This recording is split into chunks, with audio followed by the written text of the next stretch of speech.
My dad got married again pretty recently, September 2024. His wife came along with 2 children under 10. My dad loves his stepchildren and he has always wanted them to be included as if they were blood.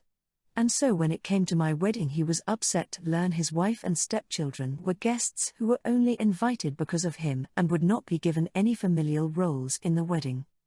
What this means is she won't be in a mother of the groom role. I won't be walking down the aisle with his wife or dancing with her. His stepchildren will not be a flower girl and page boy or junior bridesmaid and junior groomsmen. They will be in photos because they have to be. But there won't be a special introduction for them either, which my dad expected us to do. He asked what they'll be other than general guests, and I said nothing because they are general guests. He said they should be treated as family, as true family, and not just general guests. I said they're only invited because of him and that they are not my new mother and siblings. My dad told me he feels like there needs to be more done to include them as family. That simply inviting them is not enough.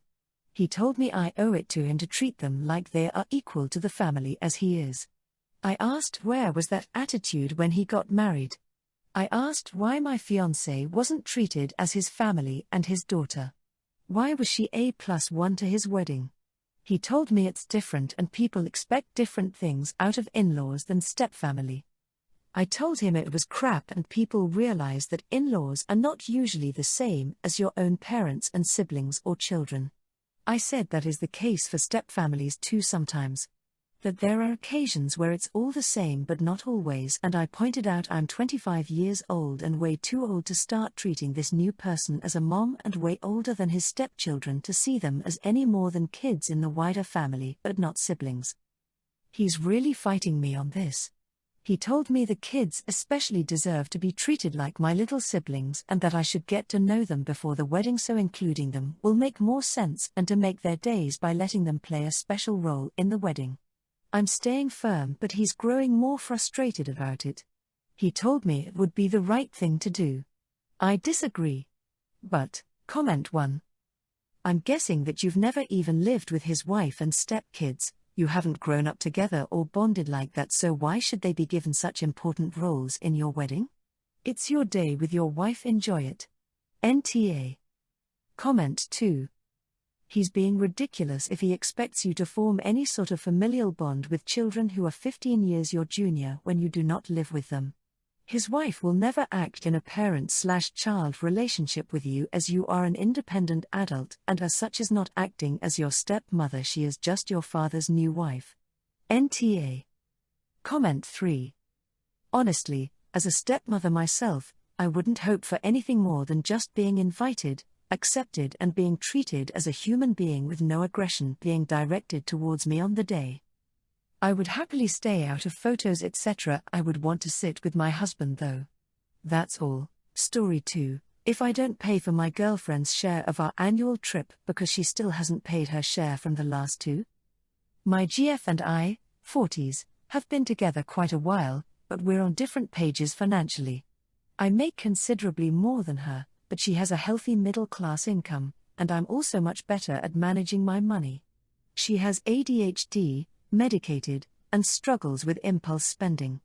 On top of this, she comes from a well-off family who have historically not been shy about floating her cash when needed. We live together and I pay about 2/3, 3/4 of the household expenses, so I feel we're equitable there.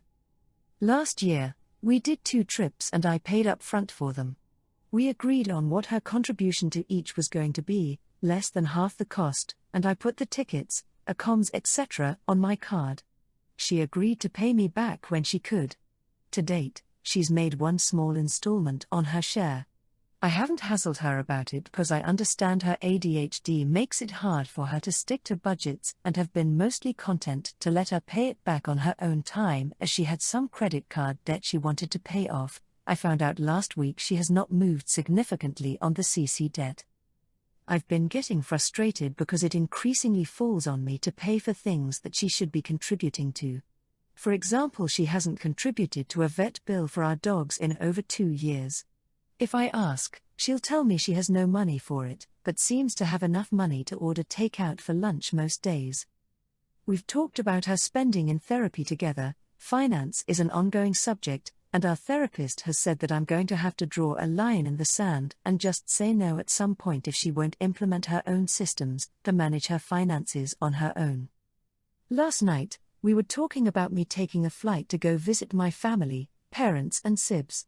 She asked where I was going to send her if I got to go for a flight, and I was kind of speechless, and I just tried to laugh it off and made a joke along the lines of I was still waiting on help to pay off the last trip we went on. She said she didn't believe she had any debt, but would really like to go to Scotland for our next trip since we were talking about flights. I responded that I thought that would be great, and how much did she think she'd have saved to contribute to that trip, and she said nothing, it's gonna be sponsored by BF. Maybe she was joking around, but it left a bad taste in my mouth. It's less about the money and more about the sense that she feels she shouldn't have to contribute that's really bothering me. It's the feeling that I'm a piggy bank rather than a partner. So, if I say I won't front the money for another trip somewhere until she starts honoring our existing agreements and contributing to the trip fund, I don't want to feel cheap and I want to do things with her, but feeling like a piggy bank sucks. Comment 1. The beauty of dating someone is that you can freely move on if you are in some way incompatible. You and your GF are not financially compatible.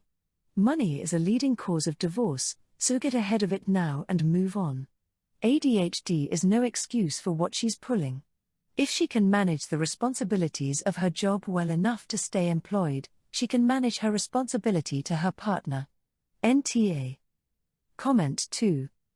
She may have ADHD, but it does not render a person oblivious to the chaos they cause. Her lack of apology is alarming. It's obvious she knows what she is doing. You will never break through that. Look for someone else more compatible and responsible. Comment 3. You are so lucky she revealed her true character before you got serious. This is more than poor money management. She is self-centered and uses the excuse of traditional gender roles to exploit you. There is no justification for promising to pay but having no intention of doing so. Story 3, keeping my son away from my mom because she fed him custard. My wife, 30s, and I, also 30s, have a baby boy. Last year, we flew across the country with him to attend a family reunion and visit my parents. Things were going well until my wife caught my mom, 68, trying to feed our baby custard off a spoon, against 2 of our clear rules: no sugar before 1 year old, and no spoon feeding. We're doing BLW. My wife and mom had discussed feeding boundaries at length for weeks, and our 6-mo had just started solids. Since our son's birth, my mom has increasingly ignored boundaries. The first issue was her demanding photos at 9 a.m. despite our previous ask for no photo requests before 10 a.m. Her reasoning: rules don't apply to grandma. When caught with the custard, my wife immediately took our son and left the room upset without saying a word. I stayed behind and asked my mom why she didn't ask first, and she said, "Because I knew you'd say no." I was livid. This showed she knowingly overrode our parenting decisions. Later she tried to brush it off as sarcasm. My mom's sister, who witnessed it, validated my wife's reaction. The next day, we sat my parents down to talk. My mom initially apologized but quickly backpedaled, changing details. It was a fork, not a spoon, he just reached for it. Things got heated. My dad said we were being harsh, and later my mom claimed my wife screamed at her.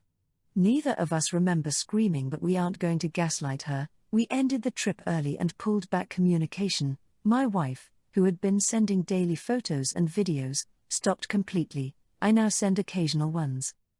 We tried working on things. My wife proposed an exercise where they would answer questions about their grandparent expectations and we would discuss them together. We agreed they could attend our son's first birthday if we completed the exercise. They agreed. After multiple reschedules, due to my wife's postpartum struggles, we finally set a time last minute, but my mom refused to get dressed to be on video, saying I called every shot so far and that she'd just listen off camera. My wife felt slighted and revoked their birthday invitation. My mom later gave a veiled threat and then a different excuse, but the damage was done and we withdrew further. After further reflection and therapy, we told them we need them to seek therapy before resuming visits. Their response mentioned the screaming again and uncertainty if this will work out, but then still asked for photos every once in a while. Since then, I've kept casual conversation open but deflect photo and visit requests until they start therapy. So, comment 1. ESH. It's difficult when both someone is overstepping your boundaries and your expectations are too controlling.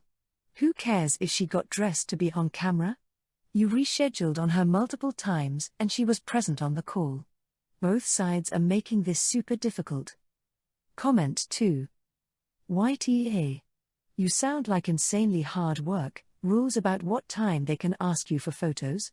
Not allowed a bite of custard off a spoon? Your poor child is going to have no relationship with his extended family because of your crazy rules and expectations.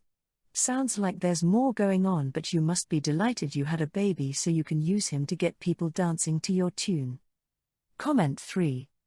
YTA, ESH for grandma role in this. You can be flexible with your kid, though. You sound really strict and unable to roll with it, which is a necessary skill as a parent. Also, you need to choose your battles wisely. This is grandma now, but wait till your kid hits the teens. Story 4. Refusing to babysit my BF's niece during my vacation? I am currently visiting my BF while he is on a long-term work trip. I arrived Saturday and I'm staying for a week and a half. This first weekend was uneventful because he was feeling very sick. I stayed in all day Saturday and helped clean up his place and paid attention to him. On Sunday he felt well enough to go out and play football for 4.5 hours. I watched him for the first hour before walking the city and catching a drop in pedicure. He still has to work during the weekdays, so this morning while I was still getting ready he sent me a text saying, "My niece is coming to stay Saturday and Sunday, I'm bringing her to football and you have to watch her, so no walking the city for you." I was furious. First of all, I'm on vacation. I did not sign up to babysit for a full weekend of this trip. I asked how old she was, since if she's old enough to stay here by herself, is she not old enough to stay by the picnic area while he plays? He doesn't even know how old she is, only that she needs a guardian. I'm also devastated because that was the only weekend where we could go out while he was off. I told him specifically months ago that I wanted to go on a certain tour with him on his day off and he's apparently forgotten. When I reminded him, he said we could go after work on Friday. That's taking a full day experience and chopping it in half. He says that since he is letting me stay for free that I could spare a day to babysit his niece while he plays football. He gets his housing paid for by his work and also I am his girlfriend? Like, why wouldn't I stay for free? What are you going to do? Charge me hotel fees? Edit for clarity. By refusing to babysit his niece I am effectively forcing him to drop his activities to watch over her. I had no prior notice of her coming while I was visiting. He waited until he left work to tell me. I don't know if he knew she was coming and waited to tell me or if he just found out himself. Comment 1. He is letting you stay for free? You are NTA unless you stay there.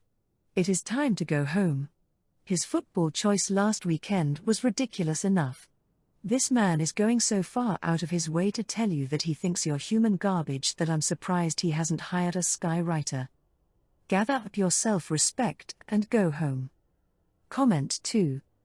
NTA didn't notice how long you've been together, but this is a red flag. He didn't ask but told you. Then says you have to because he's not charging you to stay there. Like, WTF.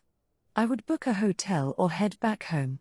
He doesn't know how old his niece is he a moron? He can either pay you to take his niece for lunch and pedicure or figure out who's watching the child, cause it shouldn't be you. Comment 3. This is a test to see what you'll put up with. If you do this one, then he knows he can get away with treating you like a subordinate, not an equal. And he'd be right. He needs to learn to respect you and your time. Go home and teach him that he can't tell you how you're going to spend your time/vacation. Extra, refusing to split costs equally with a friend who makes a lot more than me? I, 29F, Have been friends with Carly, 30F, since high school. We've always been really close, but money was always kind of a sore spot. She's been in a high-paying tech job for years, and I've always worked more modest jobs in non-profits. Whenever we'd travel together, eat out, or go to events, we'd always split everything 50-50, even though it honestly hurt my budget. I didn't complain, but it definitely caused some resentment on my side. This past year, though, things changed. I got a better job, finally making over $90,000, plus I had some extra money come in from personal side hustle I'm doing.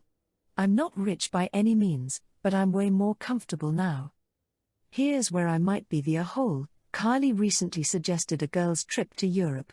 She picked all the hotels, 4-star, expensive ones, fancy dinners, private tours, the works. She assumed we'd split everything 50-50, like we always have.